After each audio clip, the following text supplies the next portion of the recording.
a peculiar subject for a film by the maker of Big Picture, high-profile documentaries about Enron, WikiLeaks, and Scientology. The 1994 slaying of 6 Catholics in a small town in North Ireland is a crime whose evils seem indistinguishable for a viewer on this side of the world, at least from countless others of its time.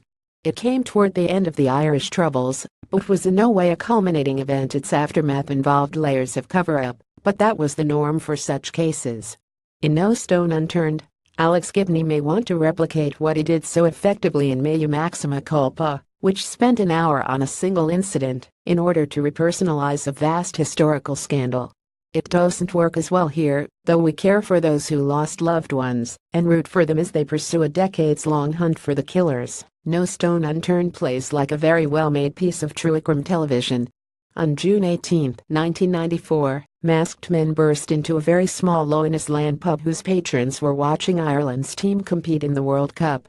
They opened fire with assault rifles, killing 6 and wounding 5 more, then sped away in a waiting car. Gibney's reenactment suffers from an overheated musical score, which continues to be noticeably busy throughout the film. The massacre was quickly blamed on loyalist terrorists, and authorities pledged to bring them swiftly to justice. Things looked good. The getaway car was found and hadn't been torched in the usual paramilitary fashion. Other evidence was scattered nearby, all offering forensic possibilities. Suspects were brought in for interviews. But after several weeks, the IRA's dramatic announcement of a ceasefire drew attention away from the case, perhaps even made pursuing it seem counterproductive to the peace process. It was only after 10 years that the families of the dead learned that the getaway car had been sent to a scrapyard by police and that the notes from interrogations were destroyed. They could only assume that, as in so many other cases, investigators had colluded with the Protestant forces who killed their fathers and sons. Gibney spends enough time talking about the history of conflict between Irish Catholics and Protestants that we understand the weight of that word, collusion.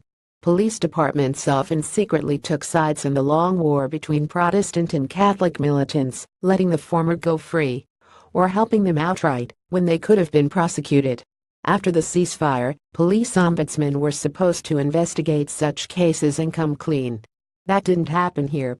Gibney shows how a 2007 inquiry admitted some evidence of wrongdoing, but avoided drawing conclusions. Years later, a new ombudsman was willing to dig deeper and be more transparent about the startling lack of professionalism in the original investigations. No Stone Unturned follows other threads as well, talking to journalists who reported on the case, mulling over documents that hide the identities of key figures, introducing anonymous leaks that seemingly point straight to the killers. But there's always a sense that the film is withholding information artificially, trying to make viewers suffer as families did when, in fact, the truth is already known. In June 2016, the new ombudsman declared unambiguously that police colluded with the loyalists. Still, the killers walk free. In a sequence that, however tantalizing, is tonally out of step with the rest of the film, Gibney's team sneaks up to the main suspect and watches as he goes grouchily about his daily routine. Maybe putting this sort of "hey guys, Hess right over here" in plain sight material on screens will shame authorities into trying to prosecute this 23-year-old crime. Here's hoping.